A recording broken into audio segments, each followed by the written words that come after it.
1933. En esa época, todos sabemos que el país fue derrotado en la Primera Guerra Mundial y por supuesto, en la Segunda posteriormente, ¿no? Lo que condujo a la extinción de la monarquía y a una profunda crisis económica. La fragilidad de la República, instituida en 1919, contribuyó a la expansión de movimientos radicales de izquierda y de derecha y facilitó sobre todo el fortalecimiento de los nazis. En esa época, obviamente, había muchas revueltas, sobre todo gente de izquierda, movimientos radicales de izquierda, y bueno, pues también había una enorme crisis económica y eso conllevó a que el 9 de noviembre del 1918 se produjera la caída del Imperio Alemán y como consecuencia la abdicación de Guillermo II. En enero de 1919 se reunió el Consejo en la ciudad de Weimar, la Asamblea Nacional Constituyente, y se celebraron elecciones, dando paso a la formación de la República de Weimar, siendo esta la primera democracia parlamentaria alemana. Tenemos una crisis económica de la posguerra de 1919 a 1929, una crisis económica, inflación, ocupación del Ruhr y los intentos comunistas de derrocar al régimen evidenciaron en 1923 una situación de confusión y desorden generalizado que las fuerzas democráticas habían quedado en minoría. La ocupación del Ruhr, el Ruhr es una cuenca industrial que se ubica en la comarca del Ruhr, en las ciudades industriales de Alemania, al noroeste del país. A pesar de todo, la situación económica se fue normalizando gracias a la recuperación económica. También en el plano exterior, Alemania, potencia derrotada, recuperó su posición de igualdad, entre otras razones, gracias al Tratado de Locarno en 1925 y a su ingreso en la Sociedad de las Naciones de 1926, lo que es ahora la ONU. Durante una breve etapa, pero muy fructífera, la sociedad vivió una nueva eclosión.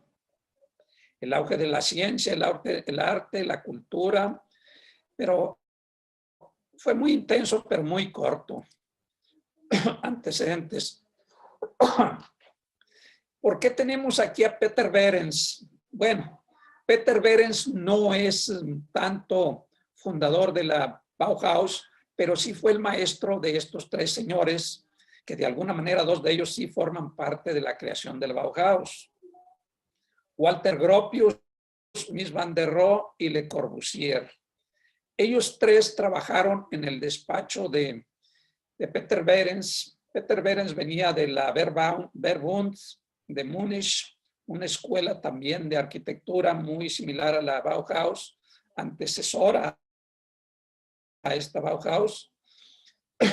Y Walter Gropius trabajó durante 3 años en su despacho. Vamos a ver, creo que nos equivocamos.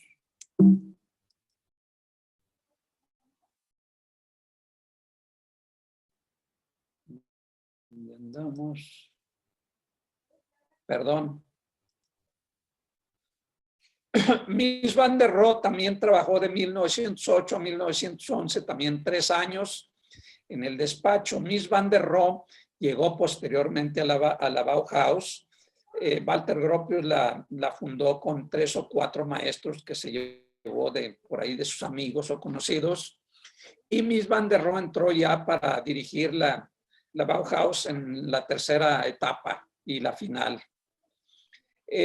Aquí hay una frase que hizo famoso a Mies van der Rohe que dice menos es más, y es una frase de la Bauhaus que, aunque no es de Mies van der Rohe, es más bien de Peter Behrens. Él se la adjudicó y bueno, sigue usándose o aplicándose en la Bauhaus. Esta corriente Bauhaus es una corriente de diseño, arquitectura, arte, ¿sí?, que es la precursora del minimalismo actual, ¿no? Le Corbusier trabajó después de estos otros dos señores y Peter Benz le dejó una gran huella marcada en su obra. Orígenes de la Bauhaus. Fundada por el arquitecto Walter Gropius en la ciudad de Weimar, Alemania, en el año 1919, nace de la fusión de dos escuelas de arte que la precedieron. Una era la Escuela de Artes y Oficios y la otra la Academia de Bellas Artes. Se fusionaron las dos y a partir de ahí nace la Bauhaus. La Bauhaus tiene una fuerte influencia en una corriente que por esas épocas se llevaba a cabo en Rusia, que es el constructivismo ruso, que es que tenemos por acá. El expresionismo, el suprematismo y el neoplasticismo. Y por otro lado también un movimiento que se llevaba en esa época en Inglaterra, que era el movimiento Arts and Crafts de William Morris y el movimiento artístico de Still en los Países Bajos con Theo van der Burg, al cual también jaló posteriormente Walter Gropius a dar clases en la Bauhaus. Por otro lado, también tenemos la influencia de la Verbund, fundada en Múnich en 1907 por Hermann Matthews y Peter Behrens, ¿no? De la cual también ahí estuvo trabajando y creo que como director Mies van der Rohe en alguna época. En solo 14 años de vida, la Bauhaus se convirtió en la mayor escuela de arte del mundo. Realmente su vida fue muy corta y a raíz de eso, obviamente, tenemos una gran influencia, ha tenido una gran influencia en el arte moderno, ¿no? Durante la República de Weimar, en 1918, Walter Gropius, al asumir como nuevo director de la Escuela de Artes y Oficios de Weimar, decide fusionarlas y formar la Academia de Weimar. En 1919 toma el nombre de Das Staatliche Bauhaus. En sus orígenes estuvo basada en los principios de William Morris y en el movimiento Arts and Crafts. La escuela buscaba la colaboración tanto de los profesores como de los alumnos para la proyección de trabajo de diseño. La Bauhaus se basó en la experimentación. Era un centro de enseñanza que unificaba teoría, práctica, actividades artísticas, donde cada individuo, fuera artista o artesano, se integraba mediante su esfuerzo y su trabajo en la obra colectiva. Tenía como finalidad crear artículos de uso cotidiano para desarrollarlos en sus talleres y que posteriormente sirvieran para financiar la escuela. Cabe señalar que esta escuela, pues obviamente estaba subsidiada por el Estado, por la ciudad, ¿sí? Y bueno, ellos querían vender sus productos que hacían en la escuela, en sus talleres, para financiar sus gastos, ¿no? De la Bauhaus surgieron las primeras investigaciones sobre la estética industrial, lo que convirtió en un ícono del diseño y la modernidad. Realmente en la Bauhaus nació el diseño industrial y también el diseño gráfico. Allí inician estas dos disciplinas. Adquirió reputación de haber creado un estilo particular. De los trabajos elaborados en sus talleres se pueden observar diseños que siguen vigentes hasta el día de hoy. Lo que Gropius tenía en mente era casi una utopía. La nueva Alemania, destruida en la guerra, sería reconstruida por una generación de jóvenes con habilidades prácticas e intelectuales para construir una sociedad más civilizada y menos egoísta. Naciendo de esta manera la Bauhaus, o Casa de la Construcción, estableciéndose primeramente en la ciudad de Weimar, en el epicentro de la Nueva Alemania, ¿no?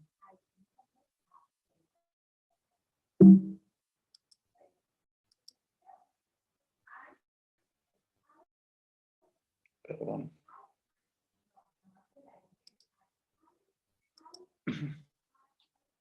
¿Cuáles eran los objetivos de la Bauhaus? La fusión de las artes y los oficios en la arquitectura.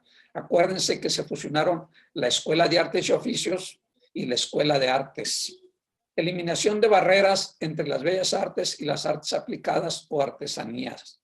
Antes había una división. Los fifís eran los de las escuelas de bellas artes y los otros señores eran los de las escuelas de artes y oficios, ¿no? Entonces, la eliminación de esas barreras, la fusión, tenía como objetivo eliminar las barreras entre ambas, ¿no? Eliminación de la distinción entre artistas y artesanos. Integración de las artes y la tecnología. Combinación de enseñanza teórica y enseñanza técnica, lo que es ahora el ingeniero arquitecto, ¿no? Importancia de la práctica en el aprendizaje.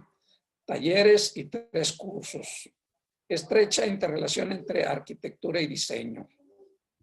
Lo que vemos en esta fotografía, perdón, creo que no se alcanza a ver, ¿verdad? Lo que vemos en esta fotografía es la Casa Sommerfeld. Es una obra, un diseño de Walter Gropius, de los primeros que hizo, con desechos de la destrucción de un barco, madera utilizada que se recolectó de la destrucción de un barco, la utilizó para construir esta casa, ¿no? Y esto que está aquí abajo es uno de los diseños de cristales del interior de esta casa, ¿no? Elaborado por los alumnos de la escuela Bauhaus. Creo que este es de Annie Albers, una alumna de la escuela, ¿no? Y bueno, una vez formado lo que era la Bauhaus, vino lo que es el manifiesto de la Bauhaus. ¿Qué era el manifiesto de la Bauhaus? Caray.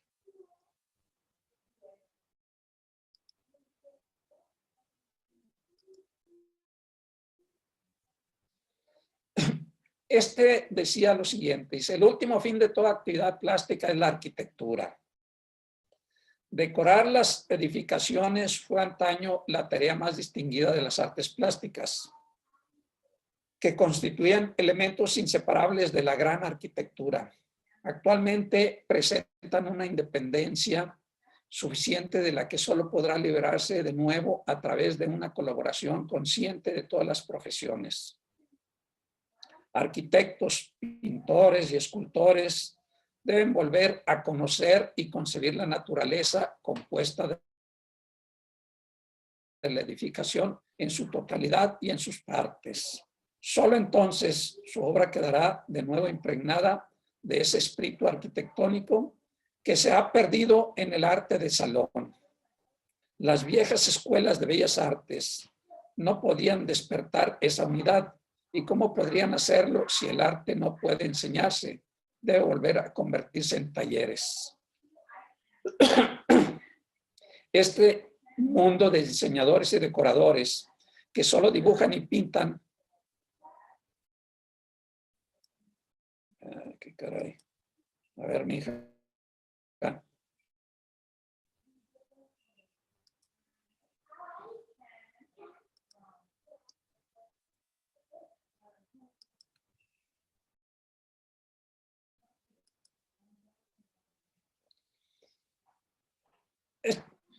Que solo dibujan y pintan, debe convertirse en de nuevo en un mundo de gente que construye. Cuando el joven que siente amor por la actividad artística vuelve a comenzar como antaño su carrera aprendiendo un oficio, el artista improductivo no está condenado a un ejercicio incompleto del arte, pues su pleno desarrollo corresponderá al oficio en el cual puede sobresalir. Arquitectos, escultores, pintores, todos deben volver a la artesanía, pues no existe un arte como profesión. No existe ninguna diferencia esencial entre el artista y el artesano. El artista es un perfeccionamiento del artesano. La gracia del cielo se hace que en raros momentos de inspiración ajenos a la voluntad, el arte nazca inconscientemente de la obra de su mano. Pero la base de un buen trabajo de artesanos es indispensable para todo artista. Ahí se encuentra la fuente primera de la imaginación creadora. Formemos, pues, un nuevo gremio de artesanos sin las pretensiones clasistas que querían erigir una arrogante barrera entre artesanos y artistas. Deseemos, proyectemos, creemos todos juntos la nueva estructura del futuro en que todo constituirá un solo conjunto, arquitectura, plástica, pintura, y que un día se elevará al cielo de las manos de millones de artífices como símbolo cristalino de una nueva fe. Este es el manifiesto que manifestó Walter Gropius en la fundación de la Bauhaus en abril de 1919. ¿Cuál ha sido la cronología o fue la cronología de la Bauhaus? En 1915, Gropius fue nombrado director de la Escuela de Oficios Artísticos de Weimar, fundada en 1909. El marzo de 1919 se confirma a Walter Gropius como director de la Escuela Superior y Gran Ducal de Artes Plásticas y la Escuela Gran Ducal de Oficios Artísticos. Son fusionados en una sola institución bajo el nombre de Bauhaus Estatal de Weimar. En abril de 1919 aparece el manifiesto de la Bauhaus. En 1921, en enero, se aprueban los estatutos, maestros, oficiales, aprendices. El gobierno acuerda la reorganización de la Escuela Superior, conferencia, y hay una conferencia sobre De Stijl. De Stijl es un movimiento de arte también en Holanda, ¿sí? De Theo van Doesburg. En 1923 sale la primera exposición de la Bauhaus con obras de los maestros, trabajos hechos en clase y talleres de arquitectura internacional. Y obviamente allí hubo una gran fiesta, ¿no? Sí. Esas fiestas obviamente era parte de la pedagogía de la Bauhaus. Eran unas fiestones que le llamaban Weissfest, muy diferente a las que hay ahora, ¿no? Pero bueno. Primera gran publicación, Bauhaus Estatal de Weimar, en 1919-1923. En 1924, Gropius funda el Círculo de Amigos de la Bauhaus. Todavía estamos en la ciudad de Weimar. En diciembre 26 de 1924, la Bauhaus se disuelve por propio acuerdo.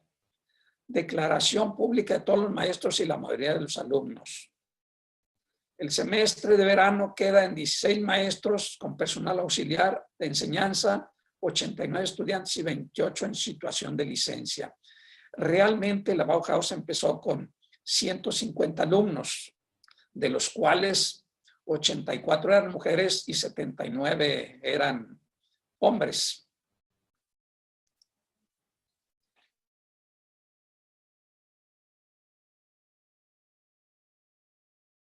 En 1925, el Consejo Municipal de Dessau es otra ciudad, hacerse cargo enteramente de la Bauhaus.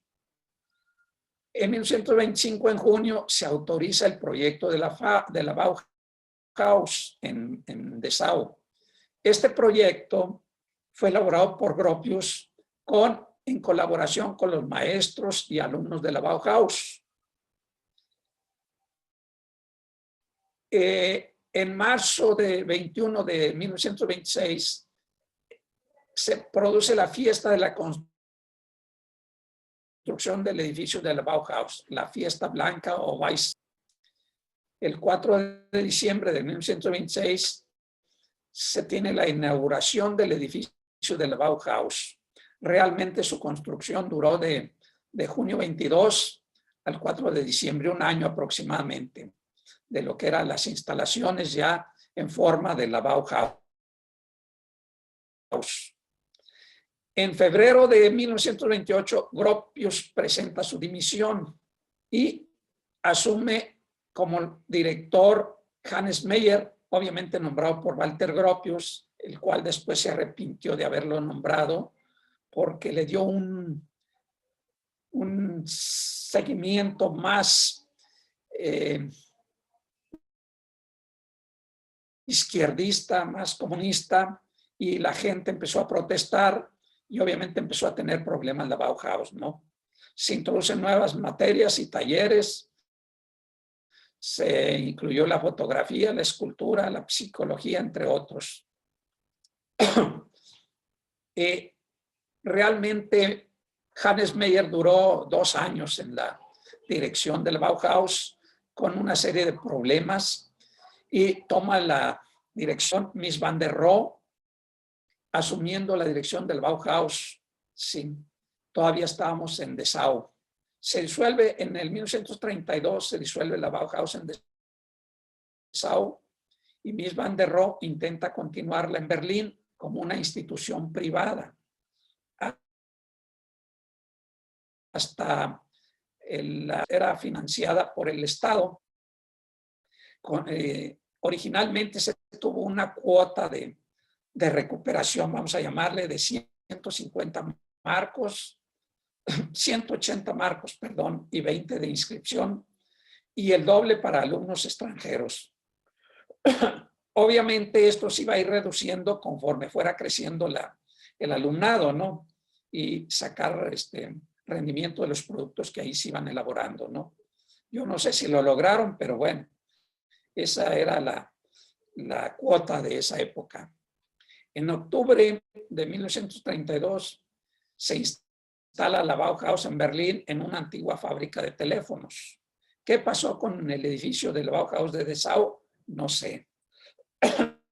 Todavía debe estar por ahí o lo destruyeron en la Segunda Guerra Mundial, pero tuvieron que mudarse por presiones políticas de que ya estaba por subir al poder Adolfo Hitler y veían con malos ojos a esta escuela que obviamente hacía mucho ruido y sobre todo los consideraban como izquierdistas, como comunistas y no eran bien vistos en el nuevo partido de Alemania, ¿no? En 1933, Mies van der Rohe disuelve la Bauhaus con el consenso del profesorado por no avenirse a las condiciones de la Gestapo. ¿Cuáles eran las condiciones que les ponía la Gestapo? Bueno, eliminar a los profesores extranjeros, eliminar a los judíos, tanto profesores como alumnos. La Bauhaus no estuvo de acuerdo en eso y obviamente prefirieron cerrar la Bauhaus. ¿Cuál era el programa de la Bauhaus? La Bauhaus estaba formada por un curso preliminar que le llamaban Vorkurs o curso prepedéutico, le llamamos ahora, con una duración de 6 meses. En esta etapa, el alumno se inscribía en los talleres de la Bauhaus y descubría sus aptitudes y preferencias. Había 7 talleres, ¿sí? Y allí el que impartía esas clases inicialmente era Johannes Itten, que fue de los primeros maestros que llevó Walter Gropius a la Bauhaus. Era de origen suizo, pintor. Y había los talleres de pintura, carpintería, diseño de muebles, escultura, trabajos en hierro, cristal, tejido, alfarería, grafismo artístico, pintura mural, escenificación, danza, teatro, tipografía y arquitectura. Esos eran los talleres y esos primeros 6 meses ahí se canalizaba a los alumnos para que escogieran sus preferencias para mandarlos a la segunda etapa, ¿no? Aquí, obviamente, por ahí más adelante lo vamos a ver, Walter Gropius decía que no había distinción entre hombres y mujeres. Sin embargo, decía que las mujeres pensaban en 2 direcciones y por lo tanto las canalizaba a los talleres de tejido, no de textil. Sí, había cierta discriminación, aunque dijera que no, pero las mandaba o las canalizaba a los talleres de textil, a los talleres de cristal, a los talleres de artísticos, de escenografía y danza, ¿no? Entonces no los mandaba a los de uso rudo, como era la escultura, los trabajos de hierro, la carpintería. Sí, entonces sí había una cierta distinción, ¿no? Por lo tanto, en todas las obras que conocemos actualmente, casi no hay ejemplos de diseños arquitectónicos de mujeres de la Bauhaus. Son básicamente de alumnos o exalumnos, y las mujeres se dedicaron a lo textil. Hay algunos buenos ejemplos de diseño de implementos, de cerámica, murales de alumnas, y a pesar de que eran muchas las que existían, sí, alrededor de 462 alumnas hubo en la Bauhaus, y en el inicio acuérdense que eran 84 y 79 alumnos. Ahí tenía el temor Walter Gropius de que la consideraran como una escuela femenina por tanta alumna, ¿no? Pero bueno, era la época, ¿no? Segunda etapa, se inscribía en los talleres elegidos recibiendo instrucción formal y práctica por 3 años. En la tercera etapa, los alumnos seleccionados recibían formación de arquitecto. El curso preliminar o propedéutico o forecourse, sus objetivos eran depuración de los conocimientos académicos, desarrollar capacidades creativas básicas en el sentido de un lenguaje propio, los contenidos, formas elementales, habilidades, leyes del color, ritmo y movimiento, ejercicios sensoriales con los materiales para experimentar forma, contrastes, colores y texturas, estudio de los maestros del pasado. Ese era el curso preliminar. El primer periodo fue de 1919 a 1923. El lema era arte y artesanía. Taller dirigido por un maestro artista y un maestro artesano. Aquí se adquieren habilidades técnicas y artísticas, actitud de aprendizaje abierto y flexible, formación de un dibujo, modelos y fotografía. Las materias consideradas eran artesanía, diseño, cerámica y otros eran existen, de hecho, Walter Gropius en algunos casos. Estaba también George Bush, Lalo Molly-Nagin y otros más.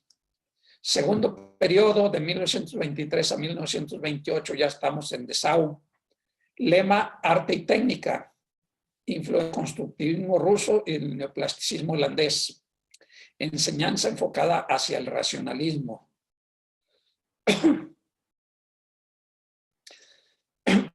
Tendencia conceptual. La idea es más importante que la inspiración. Diseño y producción de prototipos para la industria. Conformación del estilo Bauhaus. Funcionalista, sobrio y riguroso. El tercer periodo, de 1928 a 1930, seguimos en Dessau. Lema, exigencia de lo popular contra el lujo. Vinculación de la estética del diseño a las necesidades del usuario. Potenciamiento de la idea de los talleres de producción en la satisfacción de las necesidades sociales. Orientación total hacia la producción industrial. La sección de arquitectura se convierte en la más importante. Allí ya empieza la arquitectura a ser una de las más importantes. Características fundamentales de los talleres, 5 talleres. Taller de madera, tejido, metal, impresión. ¿Cuáles eran los objetivos? Personas, talento artístico, técnico y formal.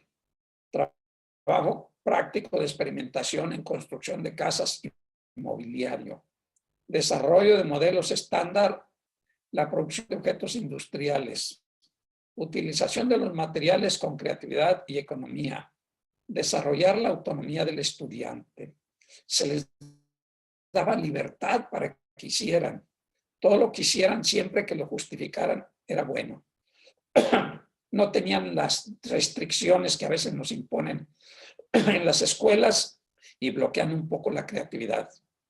Contenidos, estudio de materiales, estudio de formas y espacios, luz y transparencia. La metodología, diseño de herramientas, estudio de materiales nuevos desde una nueva perspectiva, entre ellos el cristal, el papel y el plexiglas. Ejercicios espaciales, representación gráfica de objetos y materiales, fotomontajes y fotogramas, visitas a artesanos y fábricas. Esa era la metodología de los talleres. Y bueno, qué caray.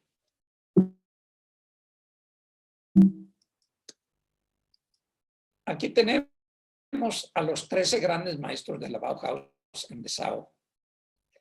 Si nos fijamos, aquí todavía no está ni Hannes Meyer ni Mies van der Rohe, ellos llegaron después. Estos son algunos de los iniciales. Tenemos aquí en primer lugar, no sé si se ve, de izquierda a derecha, a Joseph Albers, pintor. Él fue alumno de la Bauhaus. Tenemos a Hinker Schepper, a George Muche, a Laszlo Moholy-Nagy. Él es de origen húngaro y es pintor. Cayó allí en la Bauhaus ya como maestro cuando estaban, creo que todavía en Weimar. Tenemos a Herbert Bayer, a Josh Schmidt, a Walter Gropius, el del sombrero del centro. Luego le sigue Marcel Breuer, él es húngaro también y también fue alumno de la Bauhaus. Posteriormente pasó a ser maestro, ¿no? Tenemos a Vasily Kandinsky, el del sombrero. Él es de origen ruso, que posteriormente adquirió la nacionalidad alemana junto con su esposa. Él era pintor, se dedicó a la pintura con muy buenos ejemplos que veremos un poquito más adelante. Tenemos a Paul Klee, de origen suizo, que es este de aquí. Él también era pintor. Tenemos a Lionel Feininger, él es de Nueva York, él se lo llevó también Walter Gropius desde el inicio. De hecho, en el manifiesto en alemán, el que les presenté está en español, pero el que salió en alemán no lo presento aquí porque no se distingue mucho. Y además, yo no hablo bien el alemán, ustedes a lo mejor sí lo entienden, pero preferí dejarlo fuera. Lionel Feininger es también de los primeros maestros de la Bauhaus. Uta Stelz es también alumna de la Bauhaus, de las primeras alumnas de la Bauhaus. Ella se encargó de dirigir posteriormente como maestra el taller de textil y obviamente fue de las que canalizó Gropius el área de textil, ¿no? Oskar Schlemmer. Oskar Schlemmer era más bien de tipo artístico, se dedicó a lo que era el taller de teatro, de coreografía y demás materias relacionadas, ¿no? Son los 13 primeros maestros de la Bauhaus en Dessau y desde Weimar, ¿no?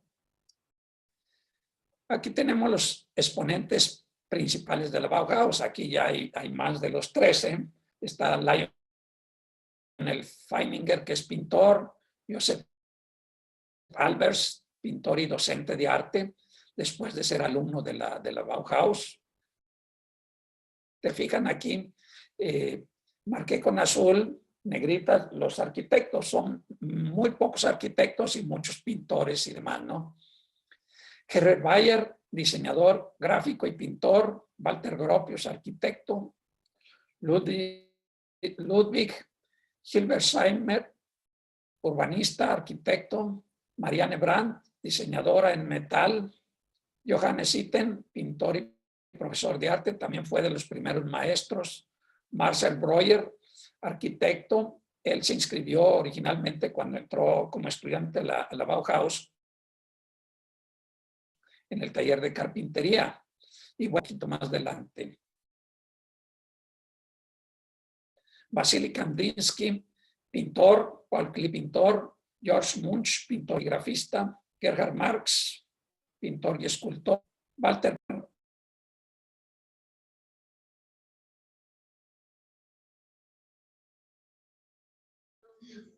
Está silenciado, ingeniero, su audio.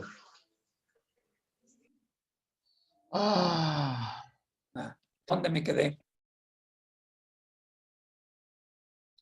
No sé si escuchamos desde aquí, desde el inicio. Sí.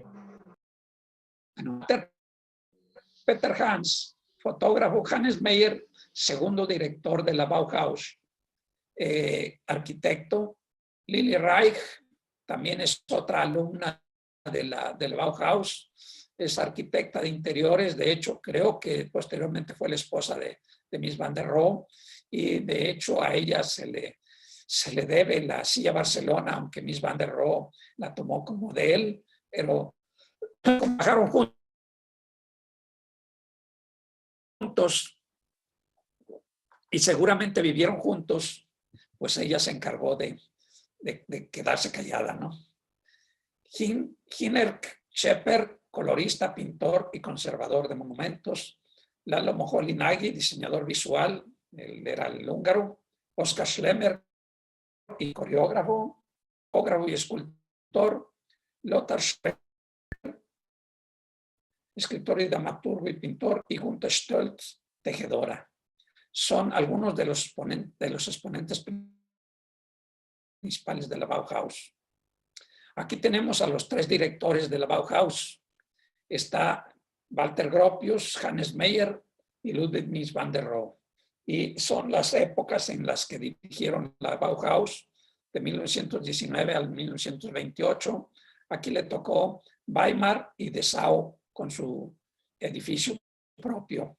Hannes Meyer, de 1928 al 1930, el cual se ocupó de correr de la Bauhaus Ludwig Mies van der Rohe porque le estaba dando un giro izquierdista, comunista, y en esa época estaba mal visto, ¿no? Y Ludwig Mies van der Rohe, de 1930 a 1933. Este es el escudo o el sello de la Staatliches Bauhaus Weimar, ¿sí? Y bueno, ¿dónde están las mujeres de la Bauhaus? Si se fijan, aquí en las relaciones anteriores, básicamente eran puros maestros, ¿sí?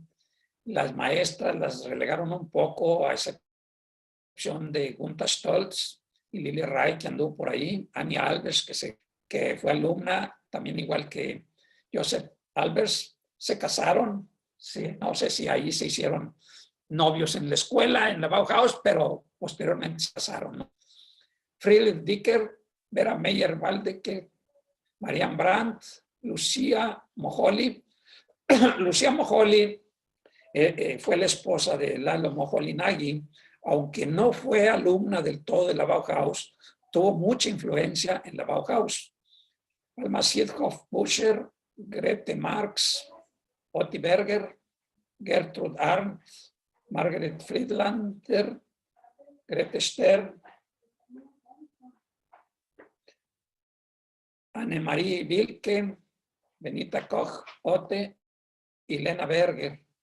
Lena Berger fue la esposa de este señor, ¿cómo se llama? Sí, pero es al final. Sí. Lena Berger fue la esposa de, ¿cómo se quita eso? De este señor Hannes Meyer, sí. Y bueno, aquí enfrente tenemos la actividad de cada una de ellas. Y aquí están Esta es Gunther Stolz. Esta es esta señorita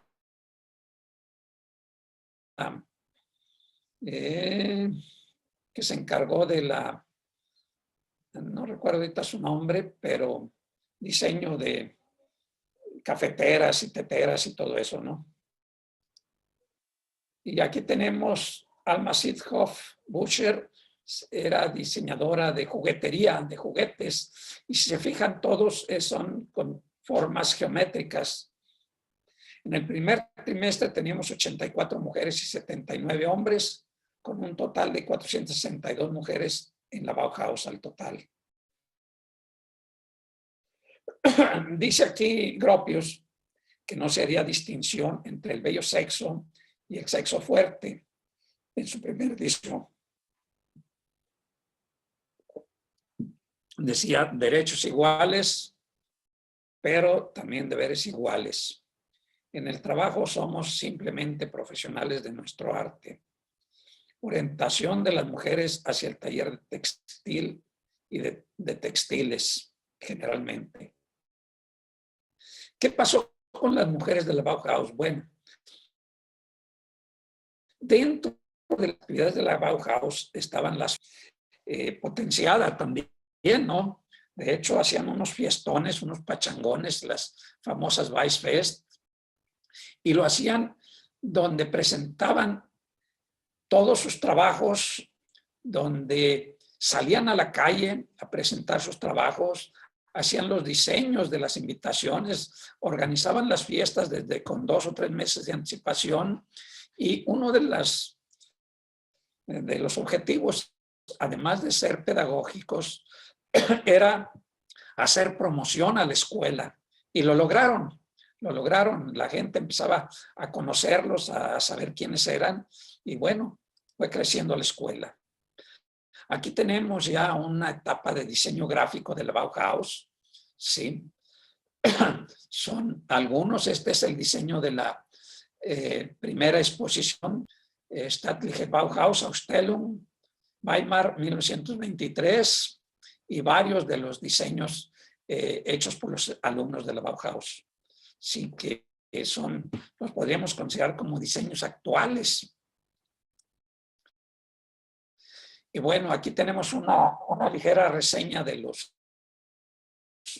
docentes de la Bauhaus. Dice Walter Gropius: aún me acuerdo cuando salí de la Primera Guerra Mundial, hubo un momento que nunca olvidaré, en el que de repente entendí que tenía que participar en algo totalmente nuevo que cambiara las condiciones de vida en las que yo había crecido. De esta manera explicaba Walter Gropius las pulsiones internas que le empujarían a fundar la Bauhaus en Weimar en 1929. La escuela se trasladaría a Dessau en 1925 y a Berlín en 1932.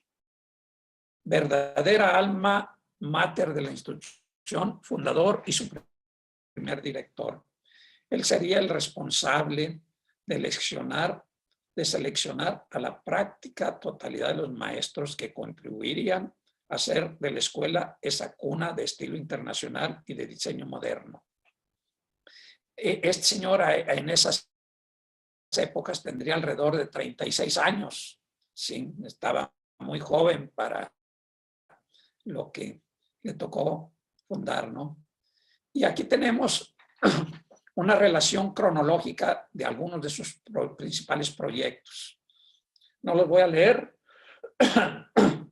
Algunos de los principales, obviamente está la escuela de Dessau, la escuela del Bauhaus de Dessau, es su primer proyecto, que es la fábrica Fagus, ¿sí?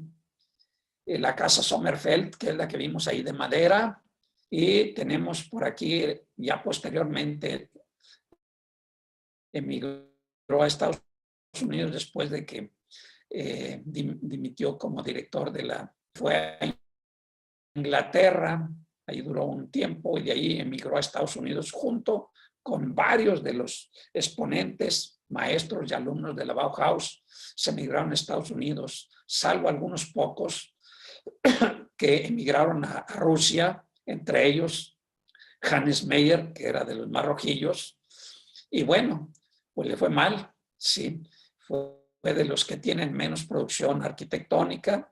Posteriormente cayó a México, sí, aquí duró 10 años, estuvo en el Poli, en la ESIA, dirigió el Instituto de Urbanismo y Planificación en la ESIA, fue invitado por Lázaro Cárdenas, estuvieron él y Annie Albers, que era su esposa, exalumna de ahí de la Bauhaus. Dentro de sus proyectos, pues son pocos, ahorita más adelante los vamos a mencionar. Tiene el edificio Panam, que ahora es MetLife edificio. Está la escuela de la Universidad de Bagdad y está la Embajada de Atenas, de Estados Unidos en Atenas, entre algunos de sus proyectos principales, ¿no? Ahorita lo vamos a ver. Esta es la fábrica Fagus an der Leine en Alemania. ¿Sí se escucha? Sí. En 1911, 1915. Si se fijan las industrias hasta hace poco, pues era una nave fea, sin ningún diseño, ¿no? Con un foquito de 100 watts o de menos a 6 metros de altura, toda oscura. Y bueno, para esas épocas, 1911, esta fábrica pues era un diseño, ¿no? En la fábrica Fagus an der Leine. Sí, fue una de sus primeras obras, de sus primeros proyectos de Walter Gropius. Aquí tenemos otras vistas de la misma fábrica, ¿sí? Que si la ponemos actualmente aquí en México, pues sería un diseño de vanguardia, ¿no? Y pues estamos a 100 años de la época en que se construyó y se diseñó esta fábrica. Aquí se potenciaba mucho la transparencia, el cristal, el acero y el concreto eran los materiales preferidos de los diseñadores de la Bauhaus. Aquí tenemos los edificios de la Bauhaus en Dessau, la escuela de la Bauhaus, ya sus edificios propios, diseño de Walter Gropius en combinación con los maestros y los alumnos de la Bauhaus.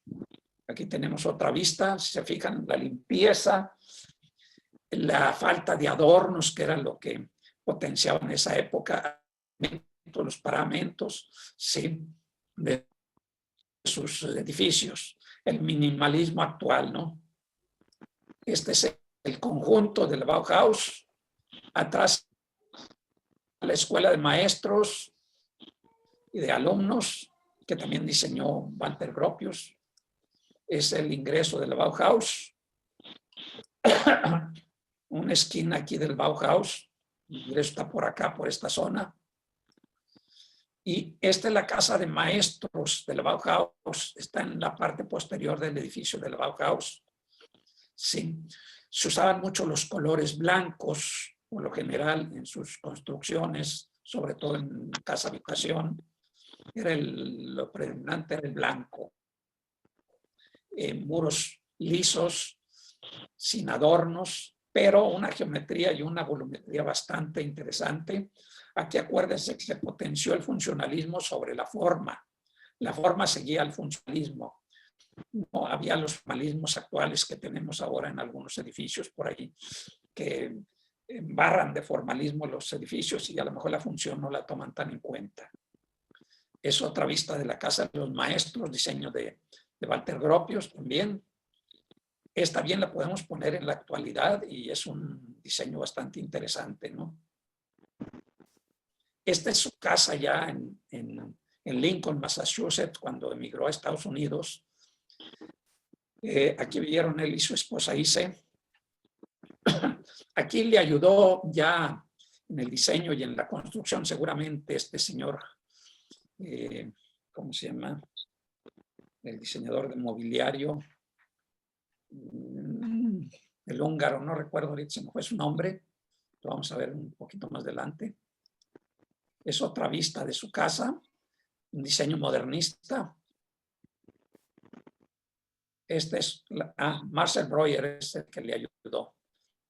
Esta es la casa Breuer 1 en Lincoln, Massachusetts. También es de Walter Gropius con ayuda de Marcel Breuer en 1938-39.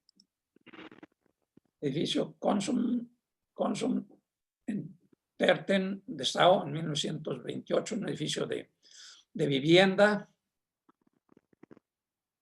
una especie de Siedelung, Colonia Dammerstock en Karlsruhe, 1927-1928, salió un poco pincelada, pero pueden ver el colorido, los parámetros lisos, blancos, ¿sí?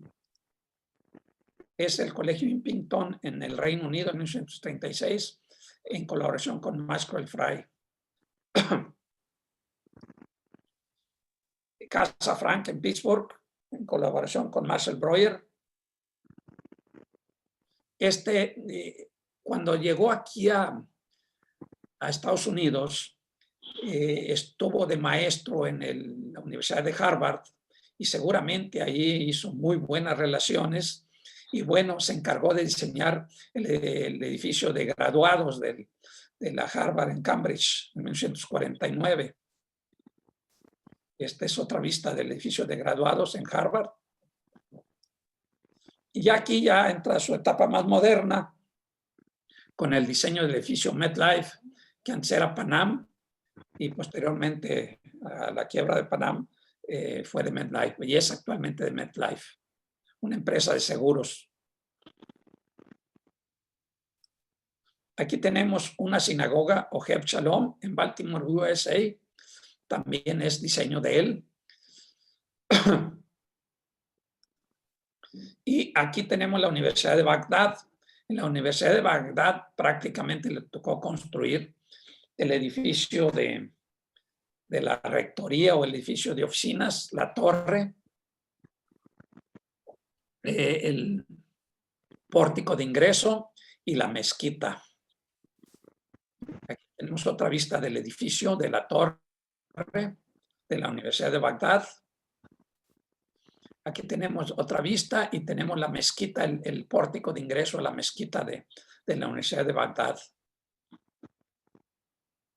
Y aquí tenemos otras vistas de lo que es el gate o ¿cómo le llaman? El arco de ingreso de la Universidad de Bagdad.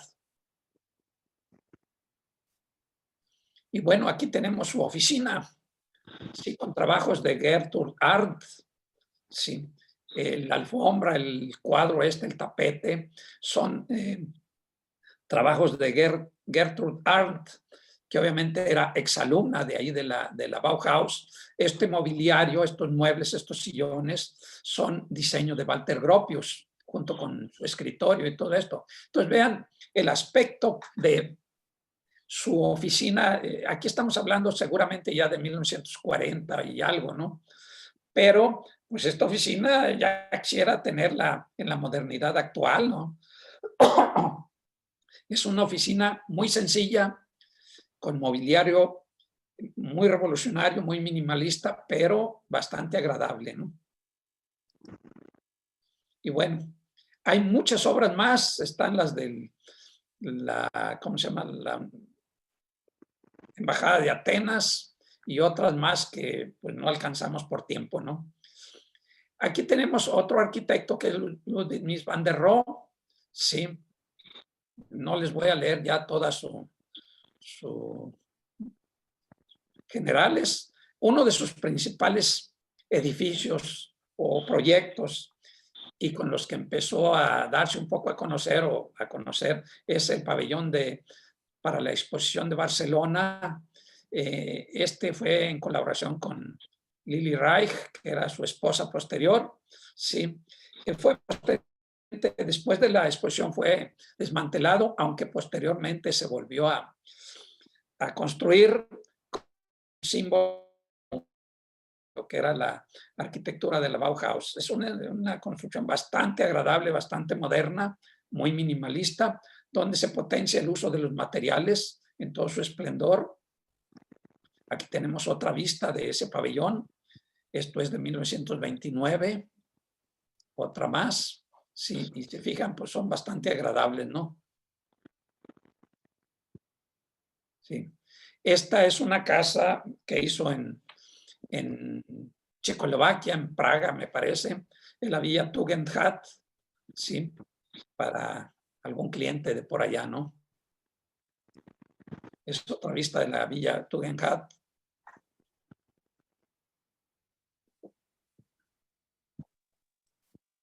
Esta es una casa que ya hizo en Estados Unidos, la casa Farnsworth. Sí. Si se fijan, es bastante transparencia, bastante limpieza, es muy agradable y sobre todo que el paisaje le ayuda mucho. Aquí yo me pregunto por dónde introdujeron las instalaciones, dónde están los bajantes pluviales, dónde está el drenaje, no se ve. Sí. Aquí aparentemente me imagino que es por aquí, por esta parte que parece un mogote aquí que está. Yo me imagino que por ahí canalizaron las instalaciones porque no se ve por otro lado dónde puedan estar. Es otra vista con una terraza aquí a cubierto y una terraza descubierto. Sí, una casa con total transparencia, bastante moderna para su época. Y aquí también ya empieza lo grande, con los materiales acero, cristal y concreto. Este es el edificio de Seagrams en Nueva York. Vean el estilo. Esto obviamente ya influenció posteriormente a Philip Johnson y a otros arquitectos más. Sí, ahorita vamos a ver otros ejemplos de Mies van der Rohe y más o menos ya es el estilo que va adquiriendo, sí, de estos materiales.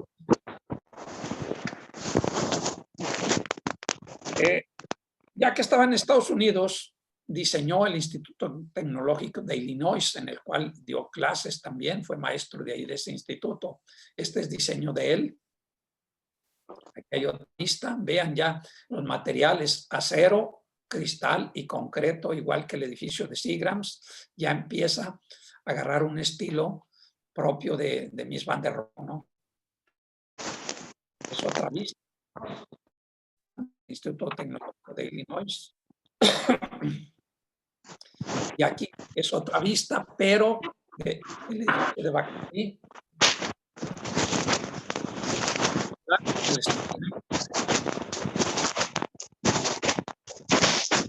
¿Se escucha algo? Yo. Está cortado. ¿Perdón? Se escucha cortado. ¿Alguien tiene el micrófono prendido? No.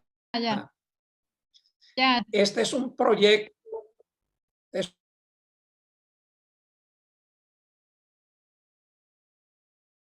De México es la fábrica Bacardi.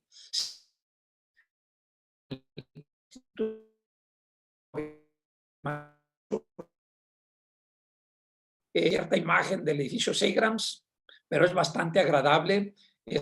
Yo lo conocí ya en los 70s, no sé exactamente cuándo hizo este diseño, pero es bastante agradable, ¿no? Aquí tenemos una vista interior del edificio, minimalista totalmente, sí, muy limpia. Su famosa silla Barcelona, sí, que diseñó junto a Lili Reich en 1929 para el pabellón de Barcelona, precisamente.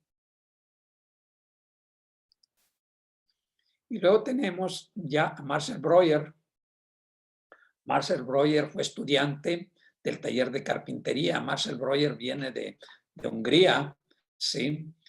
Y fue alumno de ahí de la Bauhaus. Posteriormente fue arquitecto y tiene bastante obra también. Vamos a ver algunas de ellas. Este es de las pocas edificaciones que hubo en Centroamérica, en Sudamérica más bien. Acá en México, en América Latina, hubo muy pocas obras de la Bauhaus de la época.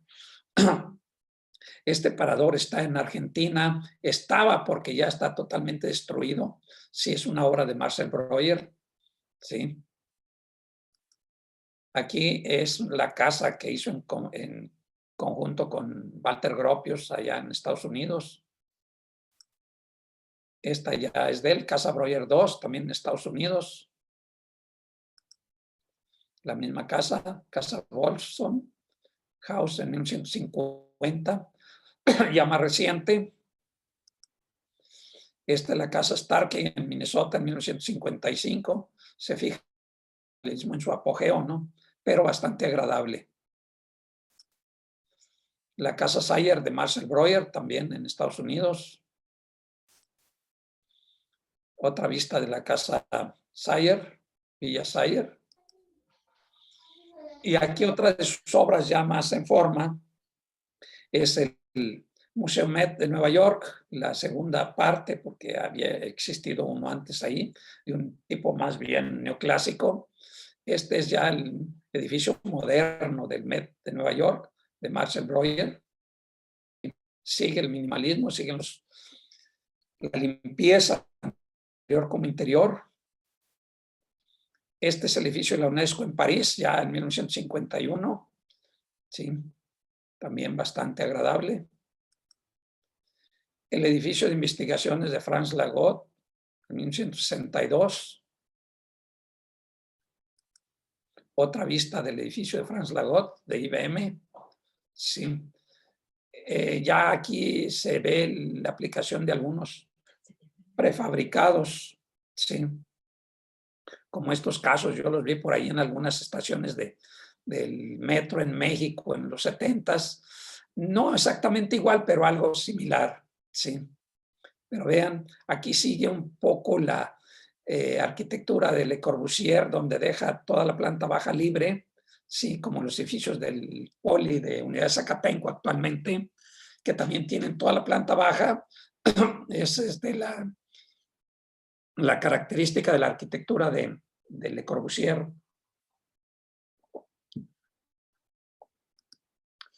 Aquí están algunos de los diseños de Marcel Breuer. Acuérdense que él se inscribió en el taller de carpintería originalmente en la Bauhaus. Y bueno, son algunas. Esta es la silla, una de sus, vemos otra, silla Basili. Estos dibujos, estos diseños seguramente son de las estudiantes de la Bauhaus, de las que se canalizaban al área textil. Esta es la silla Basili. Me imagino que es muy cómoda. Yo tuve una silla parecidona, también de tubulares metálicos con piel, y era bastante cómoda. No era este estilo, pero me imagino que esta es más cómoda, más funcional. Luego tenemos al otro arquitecto, Hannes Meyer, más comunista, más izquierdista, más rojillo, que empezó a darle otro carisma a lo que era la Bauhaus, y bueno, lo tuvieron que correr ahí por lo mismo, ¿no? Hannes Meyer, acuérdense, esta es una de sus obras principales. Se emigró a Rusia y posteriormente volvió a Alemania, de ahí volvió a México, se vino a México, y es a los que más mal seguramente en lo económico y en lo artístico les fue, por haber sido allá para el este de Europa, donde está más restringida toda el arte, toda la cuestión de arquitectura y de este tipo de arte, ¿no? Esta es la escuela del sindicato de trabajadores, no sé qué, AGDB, sí. Es una de sus máximas obras de Hannes Meyer. No es tan agradable como la de los otros arquitectos, pero bueno, tiene su movimiento, tiene su estilo bauhasiano, aunque aquí el color blanco ya no lo utiliza tanto. Sí, y él tuvo menos actividad. Aquí en México se le atribuye a él el proyecto del balneario Agua de Onda en Morelos, se le atribuye la manzana Corpus Christi de Banamex ahí en el centro de la Ciudad de México, entre otros. También se le atribuye el proyecto de la unidad Lomas de Becerra en México, aunque parece que él no lo construyó. Y bueno, seguramente tuvo alguna influencia en Mario Pani en lo que es Tlatelolco, ¿no? Tuvo algunos problemas con Juan O'Gorman y con algunos de ellos. De hecho, lo acusaron de haber contribuido al asesinato de Trotsky, porque como venía de Rusia y lo acusaban con ser un agente de por allá ruso, y a raíz de eso vino corriendo de México. Sí. Este es Johannes Itten, pintor de los primeros maestros de la Bauhaus que se trajo Walter Gropius. Él era pintor y bueno, aquí tenemos unos de sus dibujos. Él le dio mucho énfasis a la teoría del color. De hecho, podemos decir que él es de los iniciadores de la teoría del color. Sí, aquí vemos sus pinturas con un gran colorido, sí, que ahorita son pinturas modernistas, ¿no? Aquí tenemos a Lionel Feininger, nacido y creado en Nueva York. También fue de los primeros maestros distinguidos que Gropius se llevó a la Bauhaus. Aquí habla de la Catedral de Madera, en la que aparece en el manifiesto en alemán, que no la vemos porque pues, obviamente no se entiende. Formó parte de un grupo que le llamaban Der Blaue Reiter, sí, que estaba con Itten, con Andreas Theodor Feininger y no recuerdo qué otros más. Gunther Stolz, esta es de las primeras alumnas de la Bauhaus, posteriormente directora del taller de textil. Sí, es yo creo que de las mujeres que más se identificó con la Bauhaus. Sí, aquí tenemos algunos de sus obras. Sí, sí, son textiles con diseños, obviamente, bauhausianos. Aquí en el taller de textil, ya un poquito más crecidita, más arregladita, ¿sí? Y aquí tenemos algunos diseños bastante agradables de su época, ¿no? Y de su autoría.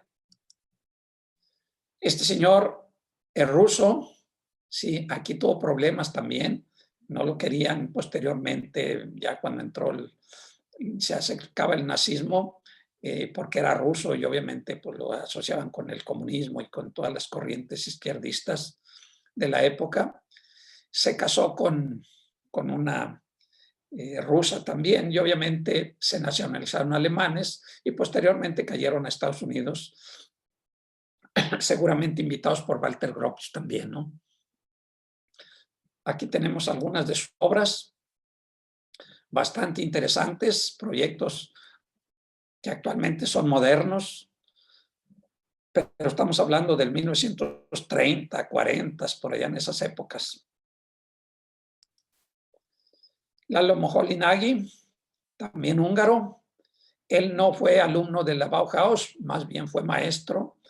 Se casó con la escritora Lucia Moholy. Y bueno, aquí tenemos bastante producción de él.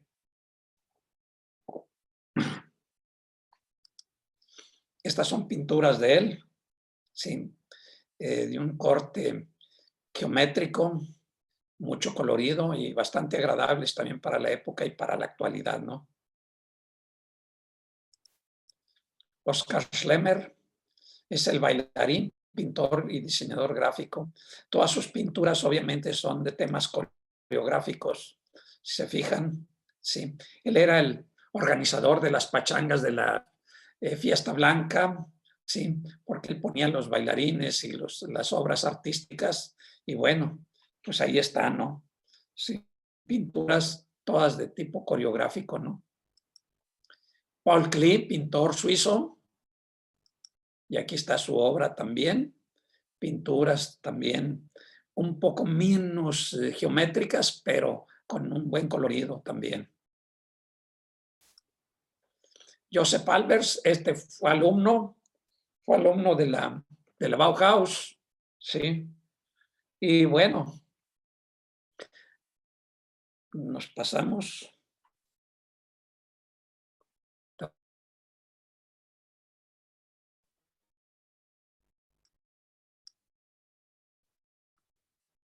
Perdón.